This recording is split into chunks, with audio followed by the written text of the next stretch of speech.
ان کی سوچ کو آگے بڑھنے میں ہم ان کے مددگار ہو سکیں. بے شک ایسے. اسی طرح سے یہ جب نوجوان آیا تو میں نے اس کو اپنے گھر پہ بلایا اور اس کو میں نے پوچھا تو اس نے مجھے اپنا آئیڈیا دیا. تو میں نے اس کے آئیڈیا کو نہ صرف ریجیکٹ کیا بلکہ میں نے اس کو کہا کہ آپ نے یہ نہیں کرنا, آپ اس طرح سے کام کریں. اور پھر میں نے جو ہمارا پیٹرن ہے وہ یہ تھا کہ میں نے اس کی ایک ادارے کے ساتھ اس کو متعارف کروایا جہاں پہ اس نے بہت تھوڑی سی تنخواہ میں ان کے ساتھ کام کرنا شروع کیا, صرف اپنے ویژن کو فالو کرنے کے لیے, ہماری ہدایات پہ چلتے ہوئے. تو آج وہ اس کی بڑی اچھی سیلری ہے, اس کے پاس اپنا گھر ہے, اور اس کی جو سٹوری ہے وہ 2019 کی BBC کی ٹاپ سٹوری ہے.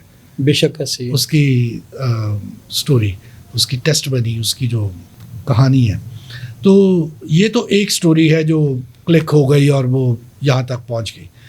لیکن بہت سارے لوگ ہیں, مجھے ابھی چند دن پہلے ایک پادری صاحب کا فون آیا گجرانوالے سے, تو وہ بہت زیادہ مجھے انسسٹ کر رہے تھے کہ جی آپ کسی وقت چکر لگائے, ہمیں ملیں, میری فیملی آپ کو ملنا چاہتی ہے.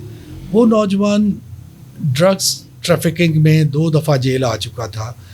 تو دونوں دفعہ وہ بات چیت ہوئی, خداوند کو اس نے قبول کیا. پہلی دفعہ کیا, پھر وہ ڈسٹریکٹ ہو گیا, پھر دوبارہ. تو ایٹ دا اینڈ اس نے اپنی روش کو درست کیا.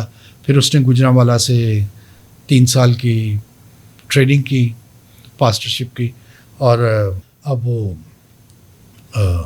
گجرانوالے میں ہی ایک جگہ پہ چرچ رن کر رہے ہیں. اور لیکن اس کا دل جو ہے وہ پریزن منسٹری کے ساتھ ہے, اور وہ ہر تہوار پر وہ جو ممکن ہوتا ہے قیدیوں کی وہ خدمت کرنا چاہتا ہے, کام کرنا چاہتا ہے. اسی طرح سے اور بھی بہت سارے ہیں. ابھی آپ نے جس کا ذکر کیا پریزن فیلوشپ کا آپ ذکر کر جی جی جی اس وقت جو پریزن فیلوشپ کے ایگزیکٹو ڈائریکٹر ہے جی جی وہ بھی لائف امپریزنمنٹ جیل میں گزار کے آئے ہیں. اوکے. تو اب وہ بھی فل ٹائم پادری ہیں. انہوں نے کراچی سیمنری سے کیا تھا, اور اب وہ جو ان کو سمجھ آ رہی ہے جیسے خداوند ان کو استعمال کر رہا ہے, آمین, کام کر رہے ہیں. اور بہت سارے ہیں, بہت سارے ایسے ہیں جن کی گواہیاں ہیں, جن کے. اچھا, میں یہاں پہ نا ایک بات آپ کو بتاؤں. میں جب 2000 میں ٹریننگ کر کے آیا ایڈوانس لیڈرشپ کی, تو مجھے بہت ساری کتابیں اور بہت سارا مٹیریل میرے پاس تھا. لیکن میرے پاس جیل کے علاوہ میرے پاس کوئی ایسا پلیٹ فارم نہیں تھا, کوئی ایسی جگہ نہیں تھی جہاں پہ میں لوگوں کی لیڈرشپ ٹریننگ کر سکتا. تو میں نے کیا کیا کہ میں نے وہی سارا جو مٹیریل میرے پاس تھا میں نے وہ قیدیوں میں ڈسٹریبیوٹ کر دیا. قیدیوں کو وہ میں نے سکھا دیا. اور ایک دفعہ میں ایک قیدی کے بھائی کو ملا, تو وہ اتفاق سے میرے سیشن میں تھا لیڈرشپ کے.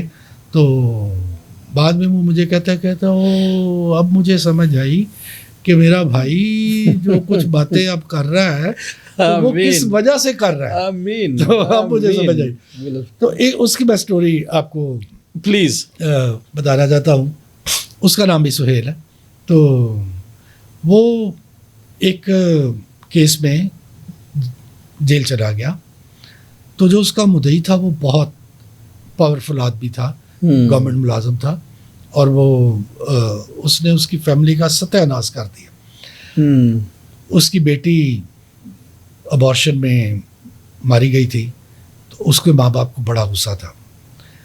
اس کے باوجود مجھے پتا تھا کہ وہ گریجویٹ ہے قیدی, اور میں بڑا اچھا لسنر تھا, بڑی اچھی اس کے اندر تبدیلی آ رہی تھی. تو میں نے اس سے پرومس کیا اور اس کے مدعی کے پاس گیا 1 دفعہ 2 دفعہ 4 دفعہ.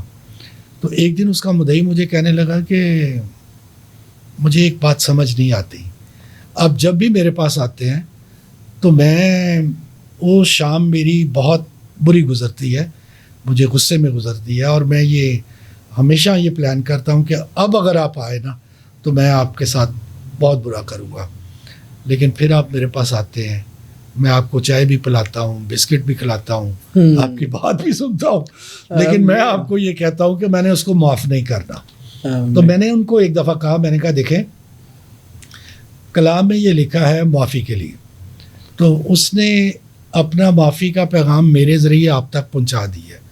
آپ نہیں معاف کریں گے نہ کریں، لیکن یہ میرا ایمان ہے کہ خداوند نے اس کو معاف کر دیا ہے. آمین. تو وہ اتنا پاورفل ہونے کے باوجود وہ کیس ہارا، وہ قیدی رہا ہوا. اور رہائی کے اوپر ایک بڑی خوبصورت گواہی ہے آمین. کہ مجھے معلوم تھا کہ 27 تاریخ کو اس کی اکویٹل تھی، اس کا فیصلہ تھا. تو مجھے یہ تھا کہ وہ 27 تاریخ کو صبح فیصلہ سنے گا، شام کو وہ گھر پہ ہوگا. تو میں شام کو اس کے گھر پہ چلا گیا. تو جب میں اس کے گھر گیا تو اس کی والدہ کو میں نے کہا وہ کدھر ہے سہیل؟ تو کہنے لگی کہ مجھے وہ کہہ رہے ہیں کہ پادری صاحب تھانوں نہیں پتا وہ تو جیل سے. تو میں نے کہا آج تو وہ فیصلہ سی، آج تو وہ رہائی ہونی سی. تو اس کی ماں رونے لگ پڑی. تو کہنے لگی کہ کیا آپ کو پورا یقین ہے وہ رہا ہو جائے گا؟ تو میں نے اس کو کہا، میں نے کہا وہ نہ صرف رہا ہوگا بلکہ یہ ڈائری میں نے نا کچھ قیدیوں کے نام لکھے ہوئے تھے. تو وہ ایسا تھا کہ 30 اسی مہینے کی 30 تاریخ کو اسلام آباد چرچ میں مجھے کچھ قیدیوں کو لے کے جانا تھا. وہ عبادت ہم نے کروانی تھی وہاں پہ، اور ان قیدیوں نے گواہی دینی تھی. تو میں نے پہلے سے نام لکھے ہوئے تھے، اور اس لڑکے کا میں نے ایڈوانس نام لکھ لیا تھا کہ یہ he was in the jail. He was in the jail. اس کا فیصلہ بھی نہیں ہوا تھا. My God. تو وہ جیل یہ ایمان ہے. Yes. This is the تو faith. 27 تاریخ کو میں اس کے گھر چلا گیا اس کو ملنے کے لیے. پتا چلا کہ جی نہیں وہ دیتے 2 دن وہ اس نے ڈیٹ دے دی ہے. تو میں نے اس کی ماں کو تسلی دی. میں نے کہا فکر نہ کریں، وہ 30 کو میرے ساتھ جائے 30 کو میرے ساتھ جائے گا اسلام آباد. Hallelujah. پھر 29 کو وہ باہر آ گیا. Praise God. 30 کو وہ میرے ساتھ اسلام آباد Such a گیا. beautiful اور testimony. اسلام آباد جو ہمارا انگلیکن چرچ ہے سینٹ تھامس، ہاں جی. وہاں پر جب میں نے اس کے بارے میں یہ اپنی گواہی بتا کے تو اس کا تعارف کروایا تو پوری کلیسیا نے کھڑا ہو کے تو تالیاں بجا بجا کے اس کو ویلکم کیا اور اس کی ٹیسٹمنی سنی. تو خداوند اس طرح سے اپنا کام کا اپنے نام کو جلال دیتا ہے. بے شک میری زندگی سے، دوسروں کی زندگی سے، بشرطے کہ ہم اپنے آپ کو اویلیبل کریں. میں آپ کو نا اس کے ساتھ ہی اپنی چھوٹی سی ایک اور موٹیویشنل دعائی دے دیتا ہوں پلیز. کہ میرے پاس پیسے نہیں ہوتے تھے. جب میں نے بزنس کلوز کر دیا تو میرا سب سے پہلا یہ تھا کہ میرے پاس پیسہ ختم ہو گیا. ظاہر ہے. تو جو بھی میرے پاس کیس آتا تھا یا جو بھی کام آتا تھا، تو میں جو بائبل میں وہ لازر کی سٹوری ہے نا، تو اس میں ایک لکھا ہے اور لازر کو امیر آدمی کے در پر ڈالا گیا تھا. تو میں یہ کہتا تھا کہ خداوند نے یہ کیس میرے حوالے کیا ہے. آمین. تو میں اس کو لے کے تو چل پڑتا تھا، اور میں بالکل اس کی پرواہ نہیں کرتا تھا کہ میرے پاس پیسے نہیں ہیں. تو خداوند مجھے مہیا کرتا تھا، اور میں اس کے لیے چاہے جتنا بھی ایکسپینس ہوتا تھا وہ خداوند مجھے مہیا کرتا تھا. اور خداوند چونکہ وہ خداوند یری یہوہ یری ہے، مہیا کرنے والا ہے، تو وہ مہیا کرتا تھا. میری نا بیٹی نے گریجویشن کے لیے ایف سی کالج میں ایڈمیشن لیا. تو ابھی 4-5 دن ہوئے وہ کالج گئی. تو اس نے جب وہ امریکن ایڈمنسٹریشن دیکھی، کالج کا سارا ماحول دیکھا، تو ایک دن وہ نکلا باہر آئی. جب میں اس کو لینے کے لیے باہر کھڑا تھا تو بڑی چہکتی ہوئی نا اس نے مجھے کہا کہ بابا I have decided one thing. میں نے کہا کیا؟ تو کہتی ہے کہ میں اپنا ماسٹرز جو ہے وہ کسی فارن یونیورسٹی سے کروں. تو میں بڑا خوش ہوا. میں نے کہا یس ٹھیک ضرور. تو بڑے آرام سے مجھے کہتی ہے پیسے آپ کے پاس ہے نہیں ہے، اور آپ نے فٹافٹ کہہ دیا کہ جی ہاں ضرور. تو میں نے اسی وقت اس کو کہا، میں نے کہا دیکھو آپ نے اپنی ایلیجبلٹی پروف کرنی ہے کہ آپ فارن یونیورسٹی میں جا کے پڑھ سکتے ہیں، اور میں نے آپ کی مدد کرنی ہے، میں نے آپ کو سپورٹ کرنا ہے کہ آپ جا سکیں. لیکن نہ پیسوں کا میرے ساتھ تعلق ہے نہ آپ کے ساتھ. وہ یہوہ یری کے پاس ساتھ ہے تو وہ مہیا کرے گا. آپ یقین کریں کہ ٹھیک دوسرے سال ایک فل برائٹ اسکالرشپ کا نوٹس بورڈ پہ اس نے دیکھا، اس نے میرے ساتھ ذکر کیا. میں نے وہ اس کو ای میل وغیرہ کیا. اس کی اپلیکیشن تو ایکسیپٹ نہ ہوئی پہلے سال، لیکن تیسرے سال میں اس کی اپلیکیشن ایکسیپٹ ہوئی اور وہ انٹرویو دینے کے لیے جب اسلام آباد گئی تو جو انٹرویو لینے والا تھا وہ کہنے لگا کہ باقی بچوں کو میں نے دیکھا ہے بڑے ڈرے ہوئے ہیں لیکن تو بڑی کانفیڈنس ہے. تو اس نے کہا کہ مجھے کیا مسئلہ ہے, آپ نے جو پوچھنا پوچھے. تو وہ جب اس نے پوچھا تو اس نے بتانا شروع کیا کہ میں ڈیتھ پینلٹی کے اوپر میرا میجر تھیسس چل رہا ہے, میں ہیومن رائٹس کے لیے سوچتی ہوں جو. تو اس نے کہا بھائی تو اتنی چھوٹی عمر میں اتنے خوشک سبجیکٹس کو کیسے, تو وہ کہہ رہے ہیں کہ میرا باپ یہ کرتا ہے اس لیے میں اس سے انسپائر ہوں. تو آپ یقین کریں کہ وہ جب آ گئی واپس تو دوسرے دن اس کو ای میل آئی کہ ہم آپ کو ڈبل اسکالرشپ دینا چاہتے ہیں. پریز گاڈ. آپ اپنے فیملی کی ہمیں بتائیں کہ وہ تیار ہے اس بات کے لیے. تو انہوں نے اس کو ڈبل فل بریڈ اسکالرشپ دیا اور وہ 1 سال کے لیے امریکہ پڑھنے کے لیے گئی. جب وہ واپس آئی اپنا 4th ایئر اس نے مکمل کیا اور ہم نے اس کی شادی کی. اس کے ہسبینڈ کا PhD کے لیے اسکالرشپ ہوا اور اس کا ماسٹرز کے لیے اسکالرشپ ہوا. پریز گاڈ. اور وہ دونوں گئے امریکہ دوبارہ آمین. اور 5-6 سال فردر اپنی فردر ایجوکیشن کو انہوں نے مکمل کیا. اور میری بیٹی نے, چونکہ میں پریزن کونسلر کے طور پہ جانا جاتا ہوں, تو وہ اس بات سے بہت انسپائر تھی کہ counselling is a big thing. تو اس نے MPhil جو ہے وہ کاؤنسلنگ میں, بیبلیکل کاؤنسلنگ میں کیا. پریز گاڈ. اور شی از دا اونلی ون جس کے پاس یہ ڈگری ہے اور وہ اس کے پاس وہ یہاں پہ کر رہی ہے. یقیناً ناظرین, استاد محترم کی باتیں خوبصورت. میں مطلب کہتا تو کہ استاد محترم کی باتیں جال ہیں. یہ جب کوئی بھی شخص استاد محترم کی باتیں سنتا ہے تو اتنی خوبصورت ہوتی ہیں, اتنی دلچسپ ہوتی ہیں اور موٹیویشن سے بھرپور, انسپائریشن سے بھرپور.